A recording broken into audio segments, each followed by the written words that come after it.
नमस्कार दोस्तों, मैं सोनू जौहरी समीर इंस्टीट्यूट में आपका स्वागत करता हूँ। एमपीपीएससी के बाद जो कैंडिडेट अभी लाइब्रेरियन साइंस का इंटरव्यू देके बाहर आए हैं, उनसे हम बात करते हैं इंटरव्यू का माहौल कैसा रहा। सबसे पहले सर का परिचय जानेंगे। सर, आपका नाम क्या है? तो मेरा नाम रोहित शर्मा है। मैं राजस्थान का रहने वाला हूँ। कहाँ से हैं सर आप? सर, राजस्थान में मैं नागौर डिस्ट्रिक्ट का रहने वाला हूँ। नागौर से। यहाँ किस बोर्ड में था आपका इंटरव्यू? सर, मेरा बोर्ड सी में था। बोर्ड सी में था। कैसा रहा सर आपका इंटरव्यू का अनुभव?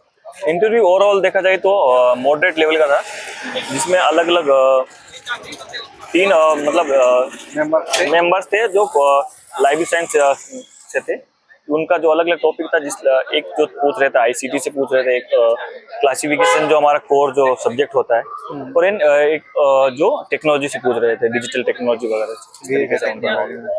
टेक्नोलॉजी में क्या क्या सब्जेक्ट क्वेश्चन बने सर आपसे? सर, टेक्नोलॉजी में वो पूछ रहे थे जिस तरीके से जब अगर आपको कोई सॉफ्टवेयर बनाना है, सॉफ्टवेयर बनाने के लिए आपको क्या क्या मटेरियल चाहिए होता है, और क्या क्या आपको इंफॉर्मेशन गैदर करने के लिए, या क्या क्या आपको सेटअप करने के लिए जरूरत होती है, इस तरीके से क्वेश्चन पूछ रहे थे। और इसके अलावा जैसे आप राजस्थान से आए हैं, तो राजस्थान का कोई क्वेश्चन बना था? नहीं, राजस्थानी, जैसे मैं अभी वर्तमान में एम्स पटना में कार्य कर रहा हूँ, तो मुझे पटना के बारे में पूछा गया था कि जिसे वहाँ पे एक फेमस लाइब्रेरी है, खुदाबख्श ओरिएंटल पब्लिक लाइब्रेरी, तो उसके बारे में पूछ रहे थे कि वो क्यों फेमस है, किस लिए फेमस है, आप जहाँ पे गए हो तो क्या क्या सर्विस देते हैं, इस तरीके से पूछा गया।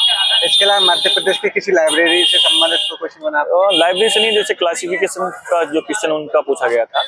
जैसे मैं मेडिकल लाइब्रेरी में हूँ, तो मेडिकल में कुछ जैसे टर्म डेंटिस्ट्री या कैंसर, उनका डीडीसी के अकॉर्डिंग मुझे नंबर पूछा गया था कि क्या नंबर हो सकते हैं, क्या नंबर होगा, इस तरीके से। इसके अलावा बजटिंग और स्क्वाड पे कुछ? नहीं, बजटिंग वगैरह से नहीं पूछा गया था, लेकिन थोड़ा जनरल नॉलेज का भी जैसे क्वेश्चन पूछा गया था कि जैसे अभी क्रिकेट के बारे में क्वेश्चन पूछा गया था कि मेरा नाम रोहित शर्मा है, तो उसके बारे में पूछ रहे थे कि रोहित शर्मा के बारे में 30 सेकंड में आप जल्दी से बताइए। अच्छा। जो सब उनके करियर में सबसे बेस्ट हो, इस तरीके से वो क्वेश्चन बना। इसके अलावा सर आपकी हॉबी पे कोई क्वेश्चन बना? नहीं, हॉबी पे नहीं, हॉबी पे ऐसा क्वेश्चन नहीं था। ज्यादातर उनका जो था फोकस, एक तो जो मैं वर्किंग में हूँ, तो जो मैंने वर्क कर रहा हूँ उस पर होता है, एंड दूसरा जो हमारा कोर सब्जेक्ट होता है क्लासिफिकेशन कैटलॉगिंग विद रिसर्च, तो ये रहता है उनका। क्लासिफिकेशन में क्या क्या क्वेश्चन बने? भाई, जैसे अभी आपको बताया कि जैसे मैं मेडिकल लाइब्रेरी में हूँ, तो मेडिकल लाइब्रेरी में अभी आप कौन सा यूज कर रहे हो क्लासिफिकेशन स्कीम, जैसे मैंने बताया कि मैं डीडीसी यूज कर रहा हूँ, तो उन्होंने पूछा इसके अलावा ऐसी कौन सी स्कीम्स है जो स्पेशल लाइब्रेरीज के लिए होती है, यूज की जाती है, और उसके बारे में क्या आपको पता है, इस तरीके से मतलब क्वेश्चन बनेगा। सर, करंट अफेयर से कोई क्वेश्चन बना आपसे? नहीं, करंट अफेयर्स वगैरह से कुछ नहीं, ज्यादातर सब्जेक्ट पे ही वो रहे। सब्जेक्ट पे ही रहे। जैसे कि आप मध्य प्रदेश में जॉब करेंगे, तो ऐसा कुछ क्वेश्चन बना के आप वहाँ से यहाँ कैसे ट्रांसफर करेंगे? नहीं, ऐसा नहीं है, ऐसा कुछ नहीं पूछा गया।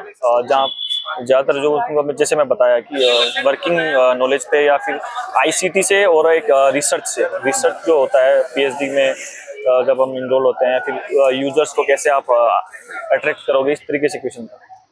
और कोई क्वेश्चन जो आपको याद आ रहा हो? तो वही, हाँ, मतलब रिसर्च में जैसे एक टर्म होता है आई बिड क्या होता है, व्हाट इज एंड नोट क्या होता है, फुट नोट और एंड नोट में क्या फर्क है, इस तरीके से क्वेश्चन पूछा गया। एक व्यक्ति से भारतीय ज्ञान परंपरा से क्वेश्चन पूछा गया, तो ऐसा आपसे कोई क्वेश्चन बना सकता? नहीं, ऐसा मुझे कुछ नहीं पूछा गया आपसे। आने वाले अभ्यर्थियों के लिए कुछ सुझाव देना चाहेंगे सर?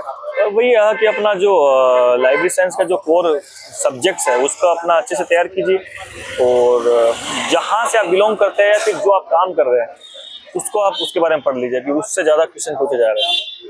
थैंक यू सर, हमारे साथ जुड़ने के लिए। हमारी तरफ से आपको बहुत बहुत शुभकामनाएं। Thank you sir.